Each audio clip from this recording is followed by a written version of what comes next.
I do want to thank you all for taking the time to join us today to hear more about SRF's performance for the quarter ended November 30, 2023, and to also learn more about the operations and the future plans for the business.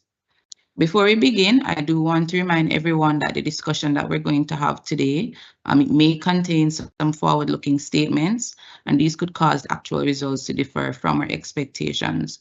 We do encourage you to read the published financials, as well as the management discussion and analysis that would have been released. I'll now take this opportunity to introduce our speakers for today, or presenters for today. So we have two presenters, our Chief Investment Officer and Executive Vice President of Sygnus Capital. We'll do the first part of the presentation, that's Jason Morris, and then he will be followed by our Vice President and Head of Real Estate and Project Finance, David Cummings. During the call or throughout the call, we will have the Q&A section or the platform available. Please feel free to submit your questions, and then at the end of the presentation, we will have those questions being addressed by both Jason and David. So at this time, I'll actually turn over to Jason. Thank you, Justine. Good morning, everyone. Pleasant 2024 to you all. And I wish for all persons on the call and those who are listening, wherever you are in the world, that you have a bright and prosperous 2024. As is customary, before I get into the presentation proper,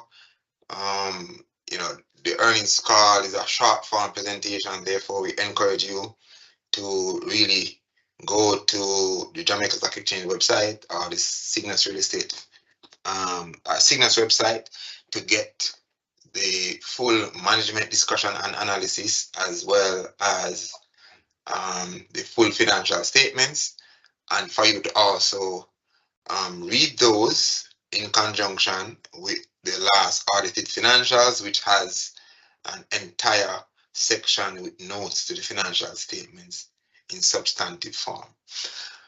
Having gotten that out of the way, let's move right into the discussion, which, as usual, I will start with some of the major achievements that SRF would have encountered during the reporting period. So, four things I want to highlight before we got into the financial performance. The first thing is that, broadly speaking, SRF is pretty much at the tail end of its first investment cycle. And we have been going at this now. Well, the first investment was actually made in February 2020, and to date we have actually exited 4.21 billion from 8 different investments, which is a pretty decent level of investment exits over the period. Now, as we enter into this tail end of investment exits, we are simultaneously obviously ramping up activity to begin the second investment cycle, and I go through that a little more during the presentation. So first I want to start off with I guess what you call a new development, an asset on the balance sheet, which is Lakespen, which we have now moved to design development phase. And David will give additional information on this later on during the presentation. So we are happy to, this is an industrial asset, and the way how SRF's portfolio is structured, we have quite a large footprint in industrial and commercial investments, and we want to really develop and execute those. Second thing I want to highlight here is in terms of One Belmont, would have achieved practical completion in Christmas, in December. So that was sort of a Christmas present, so to speak. And what this really means is that all the prospective tenants can now accelerate their internal build-out plans so that the building can be occupied closer to the middle of the year. And we are sure to do a opening of the building at some point in 2024 to show you how fantastic it looks. So we are structuring our partial exit from Belmont. So once we get, the interior designs and build out completed, our next step obviously is to get into the structuring of the exit, which we have spoken about on earlier earnings calls, which we are not going to exit 100%, right? We'll be partially exiting Belmont, and I'll get into that later on during the presentation. But we're happy that we have actually achieved practical completion. It's a massive milestone. It's a very large transaction. It's the biggest transaction that we have executed to date, and a premier iconic building on the Jamaican or Caribbean landscape, so to speak. Third thing is book value. Continue to maintain this above the price that would have went to market with the IPO, at $23.48 versus $22.71 at the similar period last year.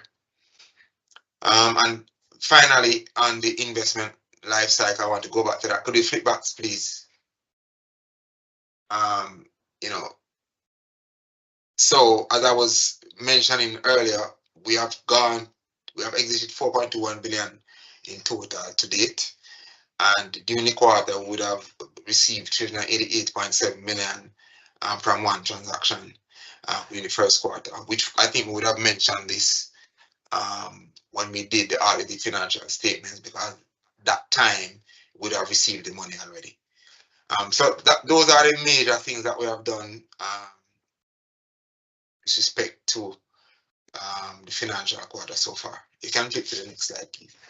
Now, jumping into the actual financial performance, as we have said quite a number of quarters, SRF, based on its structure, the interim quarterly financial statements are going to be very lumpy, and we continue to see this performance, where during the quarter, in terms of total investment income or top line revenue, that represented a loss of 30.96 million versus 21.33 million in a similar quarter last year. Net investment income would have been a loss of 114.89 million versus a loss of 82.36 million in a similar period last year. However, net profit, which turned out to be a loss of 132.98 million, was an improvement upon the 172.5 million for the similar period last year, and this would have been driven primarily by reduced operating expenses due to an adjustment in management fees, which I'll get to on another slide. In terms of book value per share, would have gone over that already, $23.48 versus $22.71, which translated overall in terms of earnings per share from the net profit or the net loss, which is negative 41 cents per share, which is an improvement on the negative 53 cents per share for the similar period in 2023. I think there's a typo there that should actually say 2023. So overall, in context, the 4-year return on average equity since inception at the end of the financial year was 22.9%, and this is the best way to actually judge SRS performance, which is at the end of the financial year, because as we have been saying for some time, all the moving parts of SRF's income earning power is only reflected at the year-end results when we actually do a revaluation of whether it be joint ventures or actual raw land that we have, which is the majority of SRF's earnings assets. Next slide. Just want to highlight a couple of things. So as you will see, interest expense would have jumped, and that's because of the increased use of debt that we would have adopted on the balance sheet as we get nearer and nearer to exiting certain assets, which once we exit them and get the cash, we pay down the debt, and then we look to redeploy and redeploy that cash into new investments as well as pay out distribution to shareholders. Um, so lease income relative to last year, and so net interest income is negative because interest expense would have gone up, but from an interest income point of view, that would have fallen. And the reason why interest income would have fallen is because, of course, as we go through the investment life cycle and we are nearing the end of the first one, we are exiting investments, which means we are getting repaid. And that means that our holdings of real estate investment notes is declining, right? So as we get repaid, the real estate investment loan balance declines, and therefore our interest income decline. Of course, the use of debt on the balance sheet, you're gonna have timing mismatch, meaning um, the debt repayment isn't going to align perfectly with our reduction, for example, in real estate investment notes, because at the same time we are ramping up our deployment of capital, for example, in other assets on the balance sheet that represent equity investments. So we expect that this will continue for a little while before we get to the end of the investment cycle and then start the new investment cycle, and we start over the whole process. Lease income would have been a bit higher than last year, um, and that's really driven by, I guess, two assets that we are earning lease income on. Um, and as we go through this financial year, lease income is going to fluctuate. I suspect that it's going to fall and then it's going to jump because we are about to exit an asset that we're earning lease income on, which is a portion of Spanish Penwood. But at the same time, later during the financial year, we may see, as we start earning lease income on One Belmont, or as we structure the exit of One Belmont, we may see lease income filter in there and increase as we structure the exit. So we expect quite a lot of movement from the lease income line during the rest of the financial year.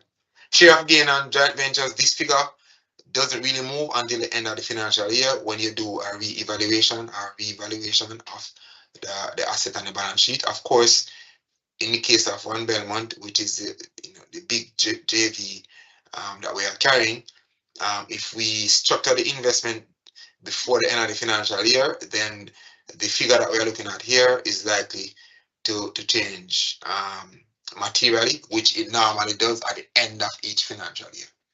But if the exit is structured and partially exited before the end of the financial year, then obviously this will happen in whichever quarter that is done, right? So that is a given that we have. This is something that we have discussed on multiple earnings call before, but just for those who may be joining for the very first time.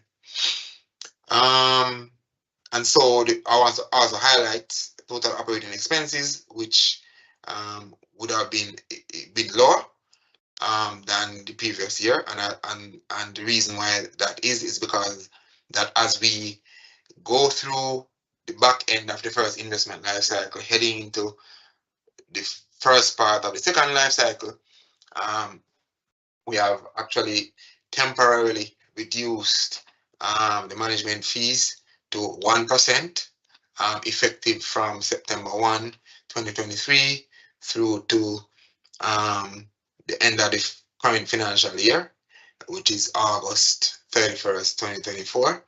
And then it's reduced from the 2% normal regular rate to 1.25% for this second financial year of that transition period, which runs from September 1, 2024 to August 31st, 2025, right? And again, this is just to align interest in terms of investment manager. There's interest with those of the investment company as we go through kind of a period where you're gonna have a little bit of slowdown as you exit, roll off those assets get the cash, and then you start to do your phase 2 or your cycle 2 investment. And the way how real estate investments go, at least in our neck of the woods, as we invest in new projects, the investment of money isn't going to happen all at once, right? It's going to be a gradual drawdown schedule. Whether it's a third party REIT that we invest in, or it's a joint venture that we are doing with someone, or it's actually a project that we are doing wholly and solely by ourselves, all of these deployment of capital will actually be gradual, and therefore we are saying that we're in a little bit of a transition period, and then that will ramp up. We expect that to ramp up substantially as we get closer and closer to, for example, breaking ground on new project, etc. What else do I want to highlight? I guess the foreign exchange unrealized loss, which is really driven by movement in the Jamaican exchange rate, US dollar. We have US dollar liabilities on the balance sheet because all of the real estate assets that we are holding are actually US dollar investments. However, as I've said many times before, the assets on the balance sheet only get revalued once per year. That's at the end of the financial year. But the liabilities on the balance sheet get marked to market every month, right? And so you have this mismatch where you're gonna have the movement in the US dollar asset on the balance sheet only gets reflected at the end of each financial year, and that's how real estate assets are accounted for. So these are unrealized losses as far as the FX is concerned. I think those are the things I want to highlight on this slide, so I can move a lot faster going forward. So efficiency and management expense ratio. Management expense ratio came in well within the 3.5% threshold level. And the efficiency ratio is normally measured at the end of the financial year, and that's because based on SRF's business model, we normally have lumpy financial statements which by and large produce negative interim quarter results, and you can measure efficiency ratio with negative total income or negative revenues. Next slide.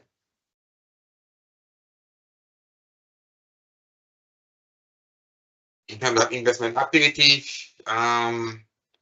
so real estate investment assets just a shade under 15 billion, 14.96 billion versus 30.8 billion similar period last year. So we continue to ramp up our overall investment in real estate assets. Total property investments primarily consisting of investment property, 10.46 billion relative to 9.94 billion similar period last year. However, as you look at real estate investment notes, as we exit some of those investments, and we have exited quite a bit, you see that value dropping down to 1.85 billion versus 2.63 billion last year. And then joint ventures, that continues to increase, 1.54 billion versus 1.2 billion. As we get to the closing stages, primarily of One Belmont, and the full value of that asset is being reflected, or the share of profit of the full value is being reflected, because the actual value of the joint venture doesn't get captured on our balance sheet. It's just a share of profit that we are generating that gets captured. And I spoke about the exit already, 388.68 billion versus nil in the similar period last year. So in terms of dry powder on the balance sheet, we would have had just 39.81 million versus 559 million at the end of the similar period last year, which is really means that we use that money and deployed it into assets to grow the balance sheet relative to where we were last year. Of course, we have undrawn construction loans and undrawn credit lines to be utilized, and we have investment exits that are upcoming that will contribute to dry powder over the interim period. Next. Investment allocation. I'm not going to spend a lot of time here. We're pretty much diversified across different buckets. But by and large, we have a lot of investment property on the balance sheet. that we're looking to extract value from in whatever way, shape, or form. Joint venture, which represents just about 10.3% of the overall assets, and real estate investment notes, 12.3%, which are our earning assets. And I want to reiterate, we are ramping down and exiting quite a number of these over the next couple of quarters, and simultaneously we are looking to enter new ones, but the investment into new ones will occur at a slower pace than initially than the exits. So we are likely to see the value fall off in terms of REINs first before it shoots back up as we redeploy that capital. Next.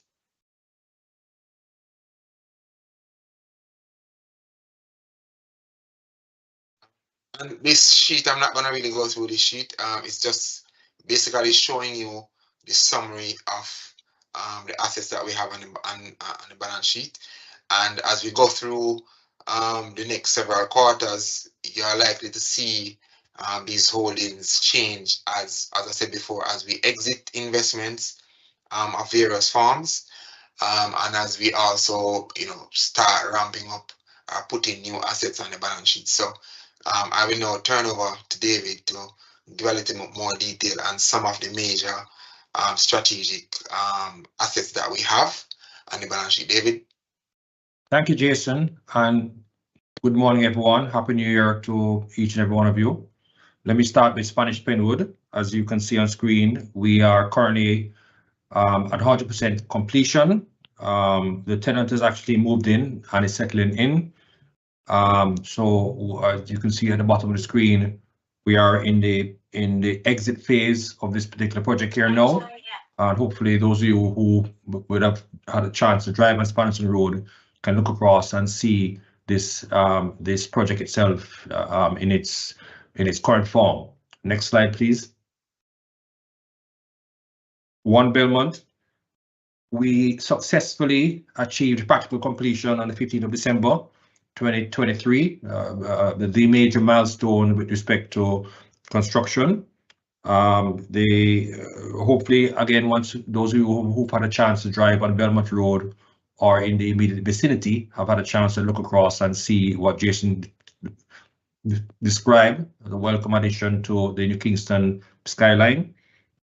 Currently, we're at 95% completion, and the next phase essentially is where the tenants commence their build-outs of their interior, and as also indicated on screen, with structuring for the partial exit, as the investment manager will deal with. But 1 Belmont, the main thing is the achievement of practical completion, which is the major milestone for any construction project. Next slide, please. Miami Bay. Essentially, we're continuing to make steady progress in our plans as we move to closing on a decision with respect to this asset. It's a substantial one. A lot of evaluation is taking place, and as I say, once we have arrived at decision point, we'll update you accordingly. Next slide is Lakes Pen. We're happy to report the good news is that we have commenced the unlocking process. We have commenced the design phase of this property, 55 acres, located out in the St. Catherine area near Lakes Pen. In immediate vicinity, we have Wisynco, Caramed, Grace Kennedy, so it is an ideally located asset. And as we move to advance the design, we will keep you updated on the progress of this particular asset as we are now in the process to unlock the value here. Hillcrest, 3.2 acres in Kingston 6 on Hillcrest Avenue there, where we are continuing to evaluate the options to unlock the value here. And just to give you a sense, when we say we're doing analysis and trying to unlock value, there are several things that we have taken into consideration. There's regulatory considerations, technical considerations, economic and financial considerations, marketing and sales considerations, logistics. So it's quite involving in terms of the process that we need to go through, the analysis to look at each option and decide which is the best one for us to actually unlock the value. So just to give you some color as to what lays beneath the surface of the examination. Next one, please. 56, 58. Likewise, we are in the analysis phase here, where we're evaluating numerous options and to select the best one to unlock the value. And as you can see here, because these two lots are adjacent to each other, it allows us to combine them into 1.2 acres along the very desired Lady Musgrave Road corridor. Next slide is 26 Seaview, much like similarly to 56 and 58 Lady Musgrave Road. 26 Seaview is in a great strategic location, again along the Lady Musgrave Montrose Seaview corridor, and we are currently evaluating multiple options to select the best one to unlock the value of this particular half-acre property at this intersection. The next one is 16 Montrose. Likewise, we have a couple of options on the table that we are evaluating for this particular property. And once we make that decision, of course, we will do the analysis and present it for this decision to be made, and we'll inform you accordingly about the way forward with 16 Montrose. The next one is the REINs, that's a real estate investment notes. With respect to Surreal, we are continuing in the exit phase through the sale of the remaining units in this particular development.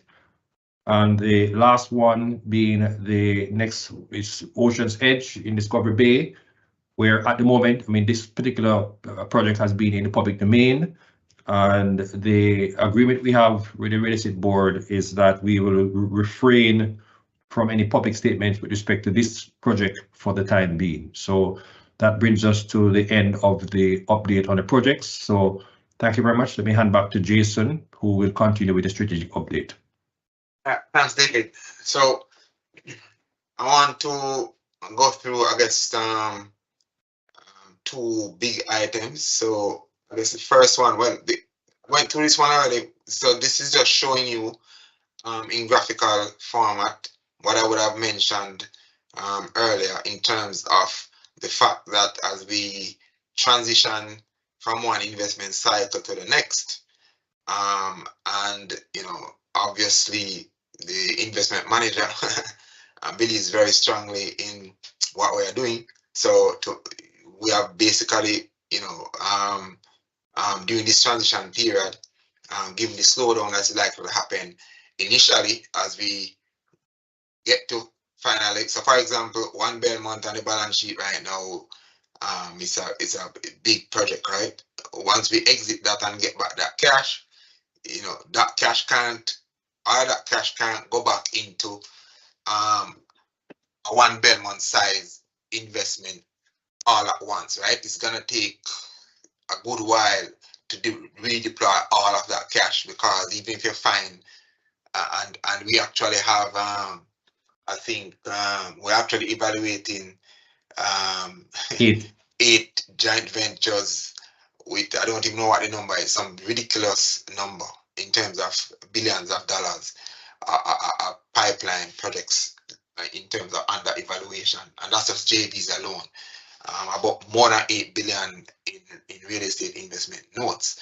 So I'm saying that no matter how much the quantity is, we won't be deploying. We only taking up $1 billion and give it to somebody like that all at once, right? And so it's very important to ensure that during this phase where you're getting back cash and then you're gonna refinance, reorganize your balance sheet into the liability side of your balance sheet, because you don't need to make new investments, and you're going to need to structure how you're going to do those new investments. We're going to raise some new debt capital to assist with that new redeployment of phase 2. Then during that period, right, we want to ensure that the operating cost of the company is aligned with that transition phase. And so the management fees are temporarily reduced to the 1% and the 1.25%, as I would have explained before. So this just gives you a graphical or a depiction of what that really is in terms of the 2024 financial year. and the 2025 financial year. So you can move to the next slide. This is the first big item I want to spend a little time on. So the meeting of the board in December, there are two things that occurred. The first one had to do with debt for equity swap via the issuance of what we call payment in kind shares. So if you look at SRF's balance sheet, right, there was being carried on the balance sheet 377.9 million in performance fees that would have been owing to the investment manager from the 2021 financial year.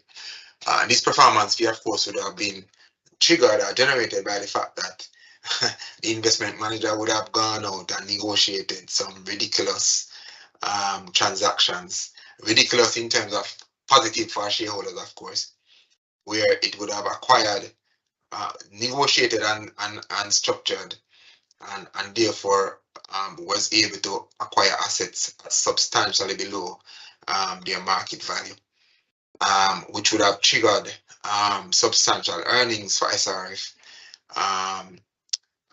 in terms of the value that is being represented on the balance sheet. And so, you know, this would have generated performance fees, which would not have been paid at the time it was generated. And so it was being carried on the balance sheet as a liability. Now, as we move through time, and the idea was as we get, I guess, to the end of the first investment cycle, those fees need to be settled, right? And so a proposal was put on the table by the manager, say, okay, there is an opportunity to actually not utilize cash to pay these. The SRF can actually utilize shares to actually settle these performance fees. And obviously you can see the benefit of that because by having that cash to deploy into new investments and new assets, then that benefits SRF, and by the manager getting shares, then that also aligns the manager's interests even more with those of shareholders, because effectively the manager becomes a decent shareholder who therefore needs to ensure that even more than before, the execution of projects in order to extract the value that he can get from these shares. So effectively, the transaction would have involved effectively doing a swap for those fees which were due into shares, and the share price would have been at $18.25, which represents or reflects the date when those shares would have been due, right? When the fees would have been due. So effectively, the debt for equity swap would have occurred at the $18.25, and since they are both Jamaican dollar shares and US dollar shares, then the US dollar shares, so in terms of, well, let me leave that point first and come back to it later. So it would have occurred at $18.25 based on the date on which the performance fees would have been due. Because we are settling these fees now, but it was really due from a prior period, and so it was felt that the price that should be used would be not the current market price of the shares, but the price of the share that existed at the time when the fees were really due. And so the transaction is being executed at $18.25 per ordinary shares, which results in 20,707,342 shares being swapped for this 377.9 million. Of course, by doing this transaction, it means that there's a slight dilution of 6% because new shares are being created to the tune of 20,707,342. So the overall share pool increases, which slightly reduces the percentage holding of existing shareholders, right? So if somebody had a 10% stake, that stake would now basically be adjusted down to 9.4%. So to address this, what we have done is to say, okay, let's issue all existing shareholders as of the date when a transaction is executed, what we call subscription warrants. And what these subscription warrants really are is simply to say, okay, the manager has done a debt for equity swap at $18.25 per share. Over the next 2 years, let's say, if the share price skyrockets, and let's say it's at $25 or $30 or whatever it is, then all existing shareholders would have the right to effectively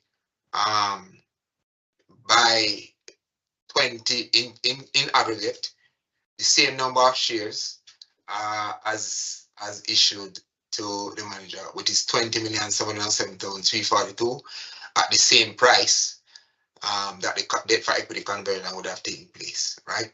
So this means that if over the next 2 years, after we unlock the value from One Belmont, unlock the value from Mammy Bay, unlock the value from Lake Spin, what all the other assets that are on the balance sheet, if the stock price, well, interest rates plunge, let's say, whatever the circumstance is, then effectively shareholders would have the right to buy that amount of shares, that price of $18.25.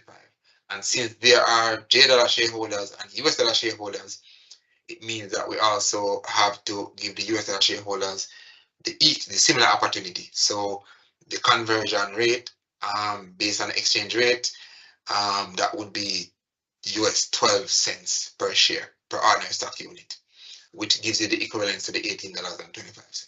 So effectively, this transaction will be brought to the AGM for ratification or for the shareholders to vote on. So that's the first transaction that I want to, first thing I want to highlight. And of course, the next thing I want to highlight would be in the strategy section in terms of update and what direction the firm is headed in. I'm sure that people will have questions on that, which I'll answer in the Q&A section. So final slide is just updating our strategic objectives. Looking at number one, key strategic projects. David will have gone through the One Belmont, which is a fantastic achievement. It's a massive project. And when SRF started with, I think, $16 million US in its private placement, we didn't dream of actually being able to attempt to execute such a massive project, which getting it leased out and gonna generate a very decent return for shareholders it should not be understated. It's really a massive achievement for a company that's just 4 years plus old. So David and real estate team, big kudos, and all the contributors to that, all our partners, etc. Spoke about Spanish Penwood already. So the real thing here is that we are really working very, very hard, tirelessly, on our two largest assets on the balance sheet, which is Mammy Bay and Lake Spen, and we would have spoken about the starting of Lake Spen. Mammy Bay, of course, is very well advanced, and hopefully we'll have something to share publicly on Mammy Bay in the shortest possible time. Now, in terms of the capital that we are exiting and what we plan to do with some of those capital, and in terms of our financing that we're going to attempt to do, is that, I said before, we have, I would say, maybe more than $15 billion easily worth of pipeline projects that are at various stages of assessment, and our focus for the time being, outside of Miami Bay and Lake Spain that we already have on the balance sheet, is to look to do joint ventures that match our investment philosophy. And our investment philosophy is really geared, really looking at a lot of commercial, industrial assets. Obviously, we have not executed any residential transactions ourselves, right? But we're evaluating a number of different projects, not only in Jamaica. I'm happy to say we are looking at projects across outside of Jamaica as well. All of our investment assets so far would have been Jamaica. So we are looking at assets outside of Jamaica. Live assets are in the pipeline, both in terms of real estate investment notes and other projects that are non-Jamaican in nature. So in life cycle 2, you may see transactions that we finance that are outside of Jamaica. So we have a massive pipeline, and the work never stops. So we are just riding and whistling at the same time. And when we have additional information to share and what new asset is likely to come on the balance sheet that isn't there yet, we will share that in due time, of course. So in terms of item number 2, obviously, we on the balance sheet, we have vendor mortgage, we have short-term borrowings, and of course we look to refinance these over the course of this financial year. We're currently evaluating more than one term sheets, and at the appropriate time, when those deals are inked, we'll of course review that to shareholders. But suffice it to say that we're continuing to pay down the vendor mortgage that started at 10 million US. I think the vendor mortgage is now down to 4 million. So we are getting pretty close to paying off the vendor mortgage. It doesn't have a lot of time left. And we'll also look to restructure the balance sheet in terms of the makeup of the liabilities on the balance sheet, because as we roll assets off the balance sheet, obviously we roll off some of the liabilities that are attached to those assets, and then look to reorganize what type of financing we have on the balance sheet, because we will then be looking to use that new structure of financing to then redeploy or then to deploy into Miami Bay, Lake Spain, and also the new joint ventures or the new REINs that we're going to put on the balance sheet. I can't give you a figure as to what those financings are likely to be in terms of debt financing. I prefer to speak when the ink has already dried on a transaction versus speak about them before time. So we'll have more information on that as we go through time. And then final thing, I know that everybody wants to know about dividends and the way I would classify this. I think I need to classify it as a distribution consideration. And the reason why I'm using the word distribution versus dividend, I think based on how the rules are set up, a dividend is paid out of profit, right? But if you think about SRF, SRF has already booked a lot of its profit in prior financial years. We simply have not paid out any dividend / distribution because we would not have received the cash from those profit that would have been generated, right? If I book a fair value gain of $1 last year and then I exit the transaction this year, when I'm getting the cash, the financial statements may not actually align with when I get the actual cash, right? Because remember, I would have been carrying the asset on my balance sheet and then I'm exiting it this year and I'm getting the cash, but this year is not when I'm booking the profit on the transaction. So I want to highlight the fact that I'm using the word dividend and distribution consideration kind of interchangeable, because it might turn out to be a distribution versus a quote unquote dividend because of what the financial statements may look like when that payment is being made. So that's something that still remains under consideration. I know that we would have promised to have made this distribution in 2023, and I'm a man of my word, right? And there's a delay in doing that, obviously, because we have not gotten to the stage where we have exited sufficient transactions to afford the first distribution per se. Of course, we are coming up on a big exit, or a number of different exits that are gonna bring in substantial addition to getting out of investments, which will provide us with the adequate volume of cash for us to start the first distribution / dividend payment. So as soon as I have more information on this, I'll provide this, and obviously this will more than likely align with the partial exit or the close of the One Belmont transaction, which we would have obviously been expecting to exit earlier, but yeah, the markets have the dynamics of the market are a little bit different, and the timing of the exit is a little bit behind time. But we are still very committed to making those payments to shareholders. We know that shareholders have been long suffering, and we appreciate the patience, but rest assured that the first distribution should be upon us in due course.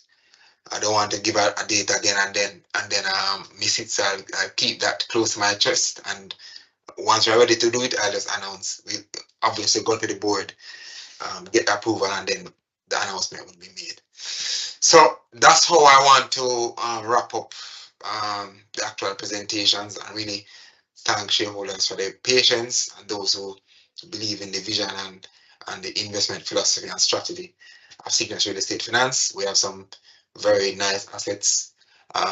We have changed the investment landscape in terms of real estate by putting on the Jamaican real estate landscape so far our first 2 transactions, which is Spanish Penwood, that we conceptualized, designed, developed, executed, and exited. Well, we have a small exit left, and One Belmont, which everybody can see the nature of that structure, and we are heading towards exit. And of course, we have 2 other major projects that we are looking to execute ourselves. So we think the future is very bright, and we are very bullish on the sectors in real estate that we have the majority of our exposures in, and we hope to get exposures or to do some projects ourselves in the areas that we have not done any in as yet, which is residential. We ourselves haven't done any. We have really only financed third-party projects. So we're looking to see what's the best project that we can do and put our innovative stamp on ourselves and bring that to market and for the benefit of shareholders. Thank you very much. I will take all the questions.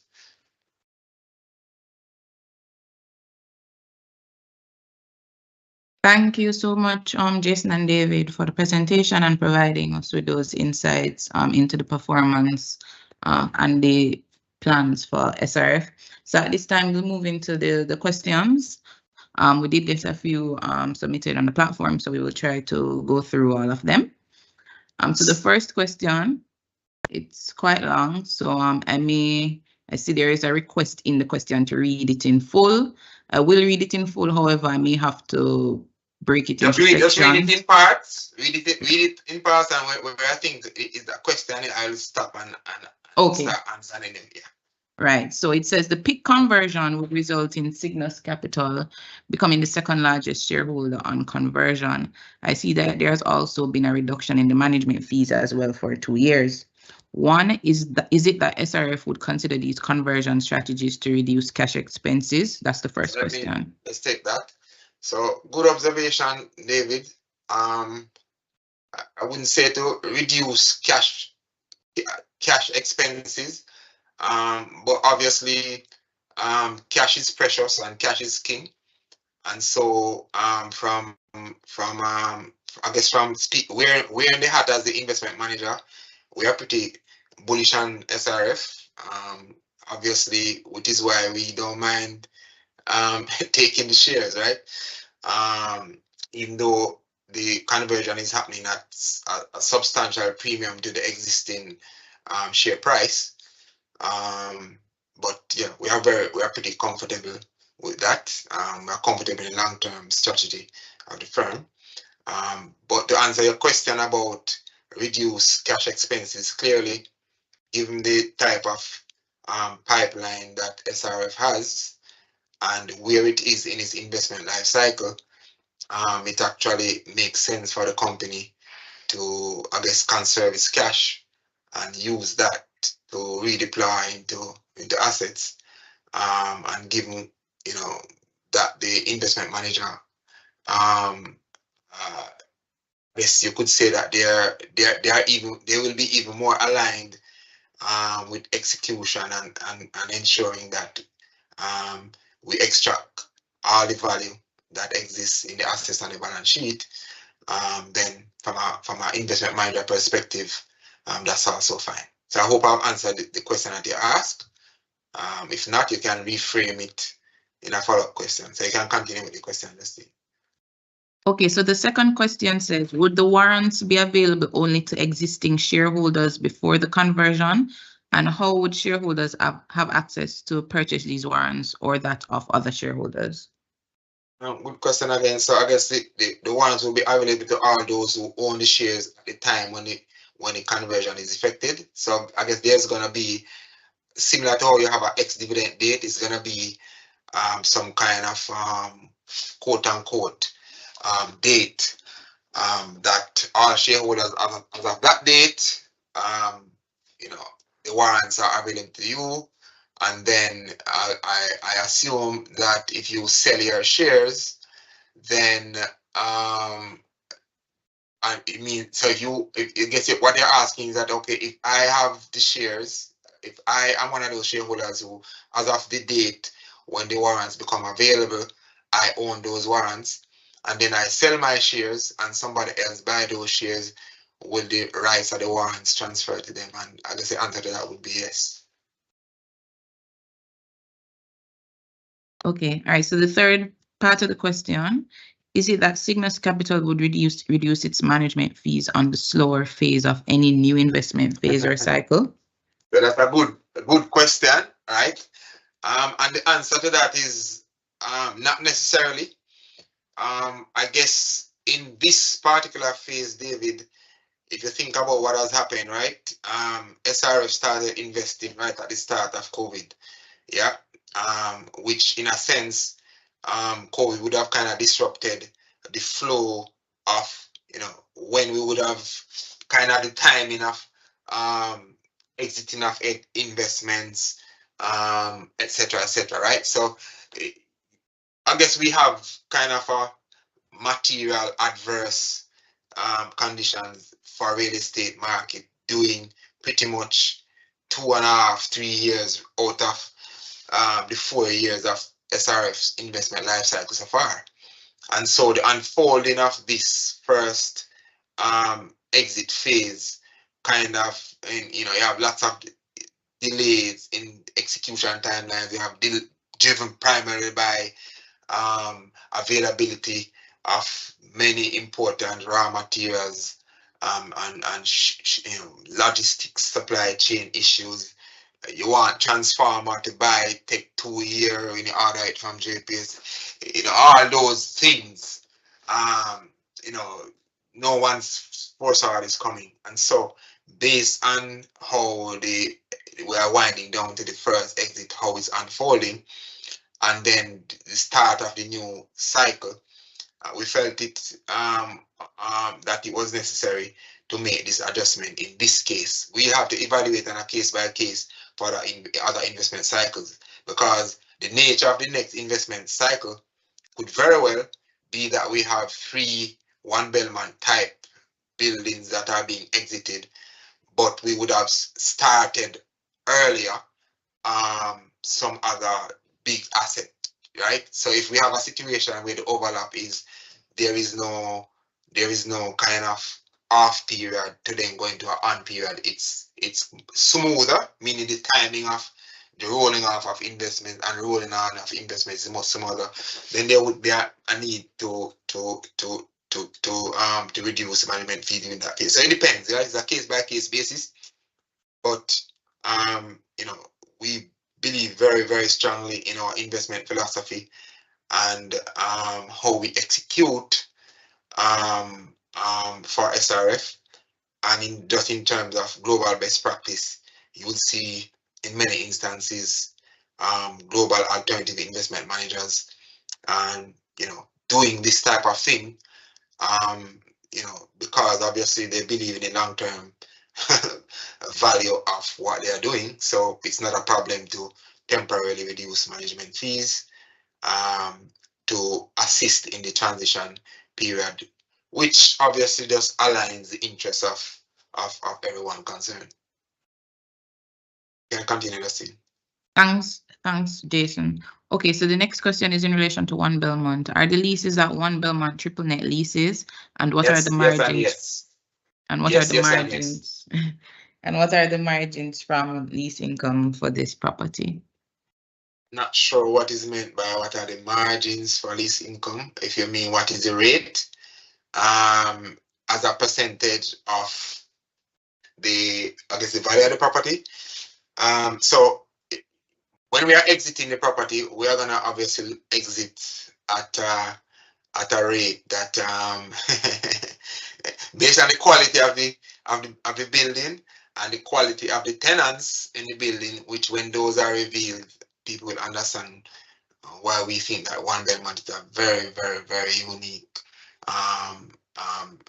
not just a unique building structure and design, but the people who are in that building is gonna make perhaps Belmont the most unique building in half Jamaica, right?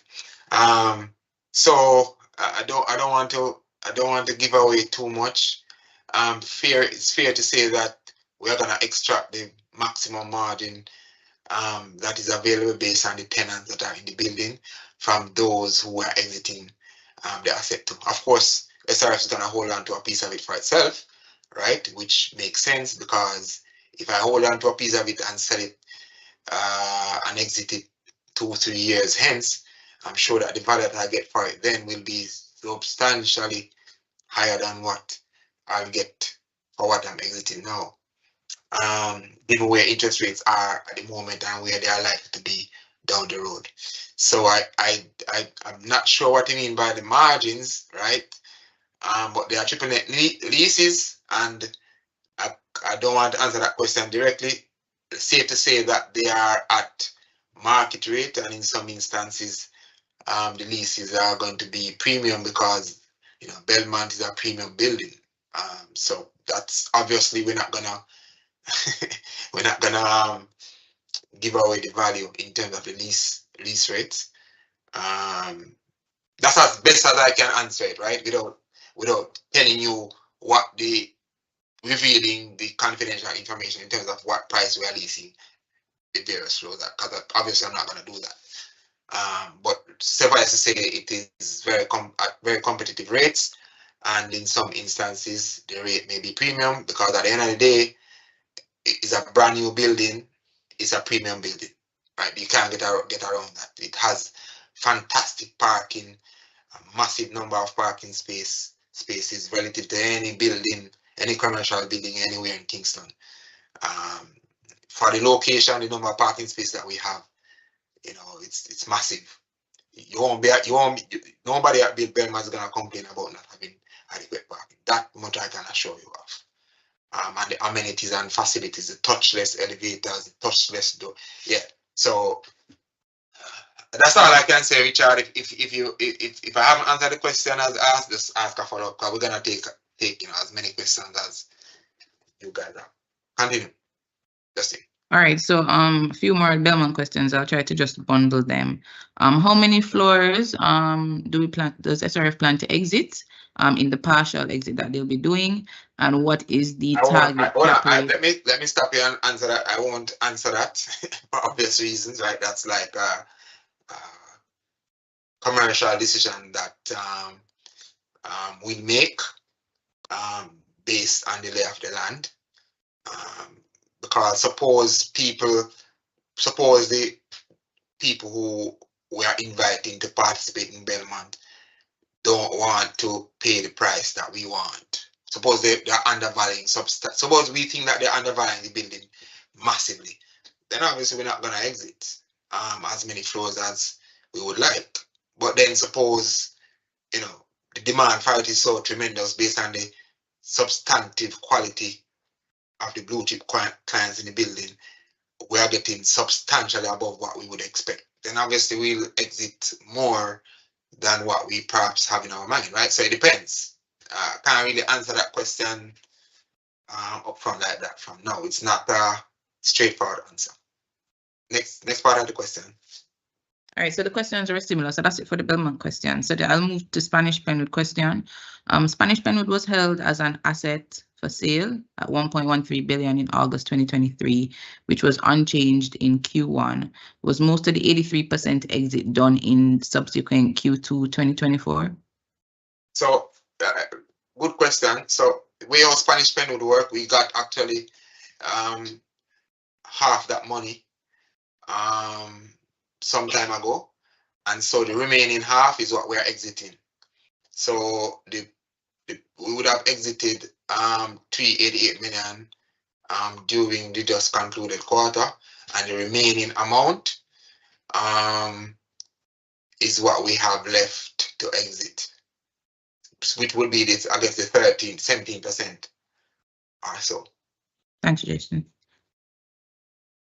All right, so this question is in relation to the debt for SRF. You said that the debt repayment and the REINs have a mismatch. What is the maturity distribution for SRF's debt, and how much do you think will be needed in refinancing for this year and next year? Okay, so I mean, maturity profile is roughly about 1 to 1.5 years out, and this is the debt that's carried on the balance sheet. And then asking about how much debt we think we'll need to refinance.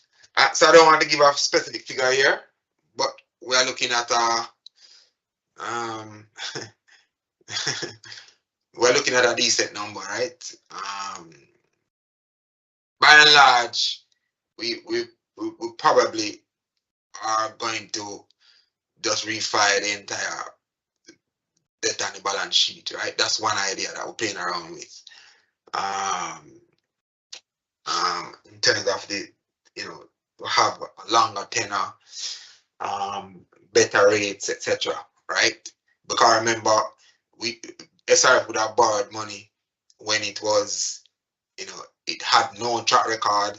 It was said that it's doing real estate investment. It said that it's developing this, but you haven't completed and exited.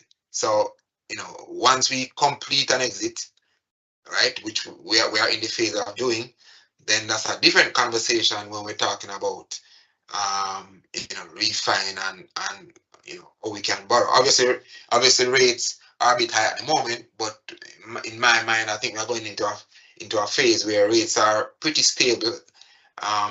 They're not expected to go up much higher. If they go up much higher at all, the next leg is likely to be down. So, you know, at this stage, we can get access to different forms of financing that can match our asset liability profile adequately and allow us to be very flexible in what we want to do in terms of the execution of the strategy on a go-forward basis. So I would say that if you look at the balance sheet and what we have on it, without me giving a figure, right, we could look to refinance the entire debt on the balance sheet and then raise additional amounts.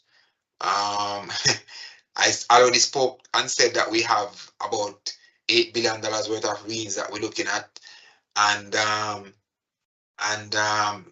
maybe twice that amount of JVs, right? Obviously, we're not gonna do all of those.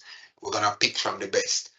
But I'm trying to really, see what I can give away without giving away too much. So if you think about that, I would say that, let me answer the question this way, right? So right now, SRF debt to equity is 0.5 times, and SRF could easily double or triple that ratio. So our debt to equity could easily go up to 1.5 times, let's say, right?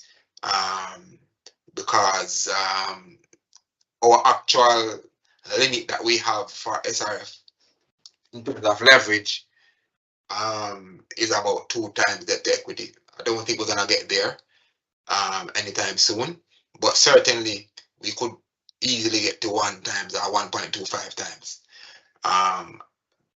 over the next investment life cycle as we take on new projects. Of course, it may end up to be much less than this, because if we do a JV, the debt isn't gonna show up on SRF balance sheet, because you can see the debt of One Belmont isn't on SRF balance sheet, right? That's a special purpose, a SPV, special purpose vehicle, which is a joint venture partnership where the debt resides, and what's on our balance sheet is just our share of the net profit, right? So if we do a lot of JVs, then obviously we'll be using debt, but SRF balance sheet would not be leveraged.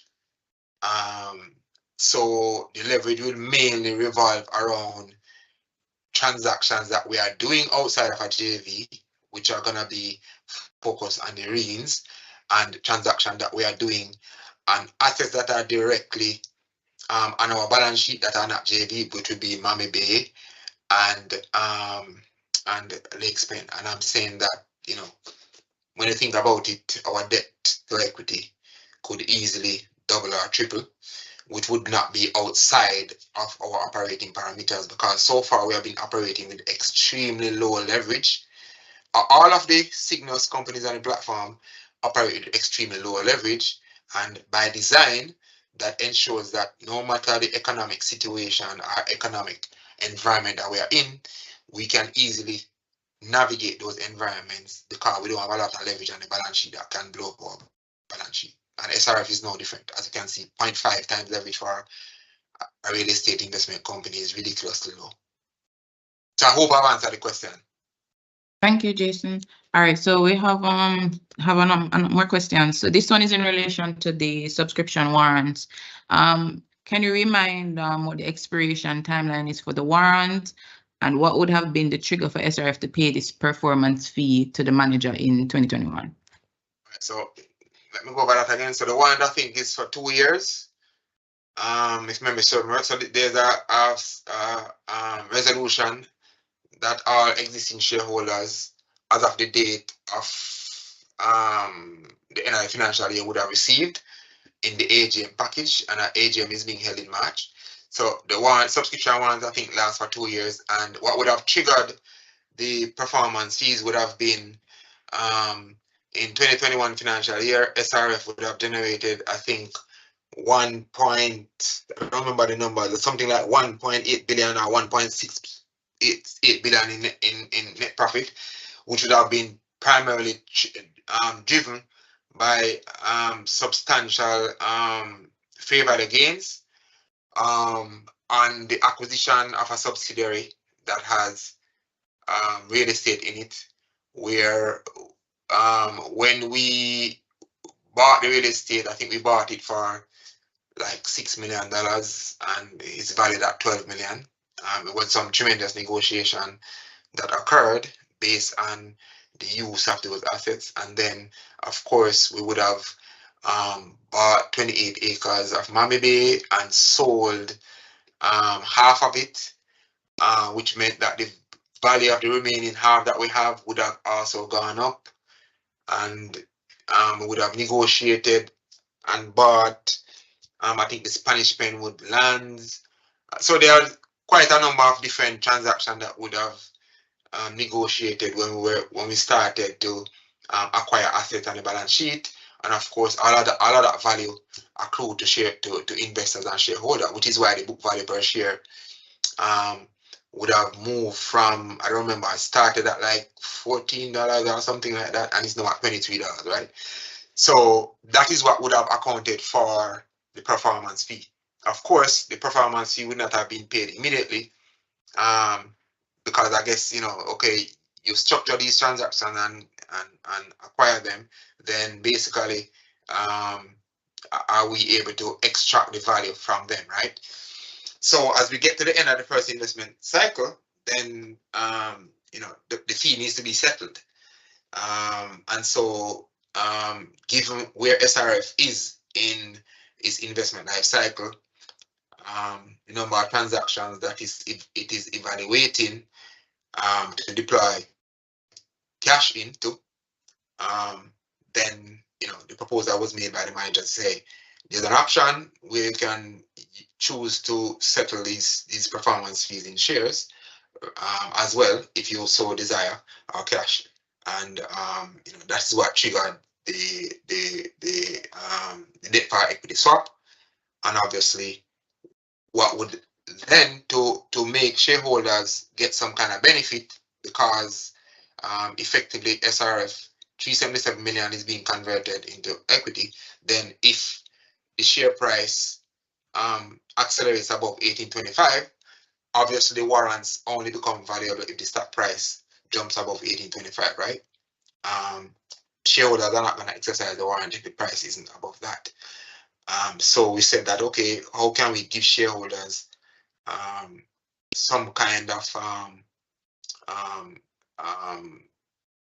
value from the fact that they are going to be slightly diluted by the issuance of these shares, and that is how the warrants came about, to say, okay, if the price of the stock over the next 2 years goes above 1825, whatever it is that will cause it, then shareholders that should be able to buy the shares, buy the same amount of shares that the manager would have converted in debt for equity swap at the same price.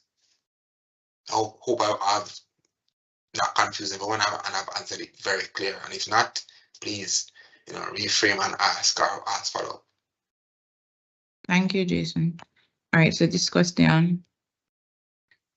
Jason, I don't know if you or David can give me a view on the luxury segment of the real estate market locally and how that is impacting SRF strategy as you assess what. Or that's the first part of the question. I'm not sure who will take it, if it will be Jason or David. So I can take a first stab and David can always jump in. So what I would say is, first and foremost, if you notice SRF's allocation, we are primarily allocated in very high quality, exceptional location investment properties, which is raw land. And then we have our 2 developments that we have done ourselves. And those 2 developments, one is in industrial, the other one is in commercial. And then the 2 developments that are 2 assets that we have to look into unlock value, major asset and balance sheet, is a hospitality asset, and the other ones are large industrial assets. So, and from day one, we would have, represented this to shareholders, that, we're not trying to follow everybody and become a residential expert or a residential investor, although we're going to do investment in the luxury residential space. We're going to be very selective about doing that. And Miami Bay represents one of those, being very selective in the luxury end, because a hospitality asset is basically a luxury, depending on whether or not you're doing villas, etc. Is a luxury asset, right? So that's how I will position that in terms of where SRF is. I mean, David, if you want to give your view on where the luxury segment is, you can do so. Or give your view overall on the question. Sure. Thanks, Jason. Well, as you'll all be aware, each segment in residential behaves differently. That's the luxury versus the middle versus the low income. What we find with the luxury, or what we're finding in the luxury space now, is certainly those that are on the North Coast focused on hospitality. There is a lot of growth and a lot of opportunity there, as persons are seeing the value of the investment in terms of the villa space. So, we're quite bullish in terms of the opportunities that we are seeing and evaluating on the North Coast with respect to, particularly if it's beachfront property. So there's a lot of opportunity there. In the Kingston environment, it's have to carefully understand the difference between whether it's a primary home luxury or an investment property, because a lot of these luxury homes, in the Millsboro and so on area, are really bought as investments and are leased out to diplomats and so on. So it's a bit different from the market where persons are buying luxury properties for their primary residence. So each of those subsectors within luxury perform slightly different. The North Coast, a second home versus the investment property for leasing versus the primary residence. And you have to understand, how the dynamics and the trajectory of those three subsectors are operating, and that's what we have to evaluate each time we get a project and are trying to make, a determination in terms of, how much value can we unlock in this particular subsector of the luxury residential space. Thanks, David. Thanks, Jason. All right, so we have one more question and then we are going to wrap up. SRF would have completed its 2 major projects, and we've now mentioned hospitality and industrial, which is Malmö Bay and Lakespen, as the next projects on track. Is it that part of those 8 proposed joint ventures would revolve around some of the other properties on the books, or other new proprietary deals that can be done? So it primarily, when we're speaking about the JVs that we're evaluating, those are primarily other properties that we're looking at. There are a lot of exceptionally good properties with exceptional locations that the value needs to be unlocked, right? And so many people have reached out to us to say, hey, David and team, how can you guys collaborate with us to unlock the value from this exceptional asset that I've had sitting on for donkey years, so to speak. So that's what we are referring to when we speak about JVs, that there are a multiplicity of opportunities out there where persons have looked and said, because before, all of what we were doing was just talk, right?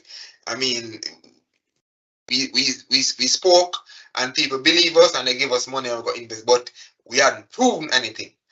So now, when you look at what we have done, so okay, hey, these guys can really execute, because see, we have actually conceptualized, put it on the gun, and you drive past it every day, you can see it. And there are 2 fantastic buildings, one in industrial, one in commercial, that forever, right? People will say, well, Sygnus Real Estate Finance were the people who did that, right? It will be there on the landscape forever.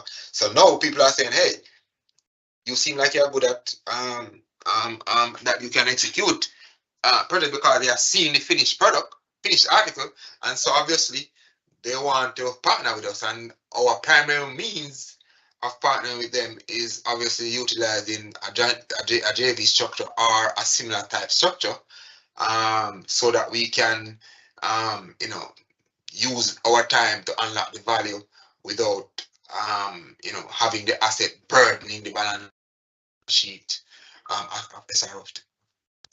So when we speak about JV, that's what we're speaking about. David, I'm not sure if you want to comment as well. No, I think you covered it, Jason. That's fine. All right, thanks. So I'm going to take two more and then we're going to cut off. One is actually a follow-up. So the first one, though, not a follow-up, is in relation to Hillcrest. I recall SRF had a tenant at Hillcrest property and they were set to move to One Belmont upon completion. Is that still the plan? And would another tenant be found to rent the property at Hillcrest, or will we seek another way to monetize this particular asset? So the first part of the question is yes, the tenant is still there, and obviously at the appropriate time the tenant will move. And in terms of the Hillcrest asset on a go-forward basis, we are evaluating all options to monetize the asset. I mean, at the end of the day, as far as I'm aware, there's no more land that is being made at the location where the Hillcrest property is, right?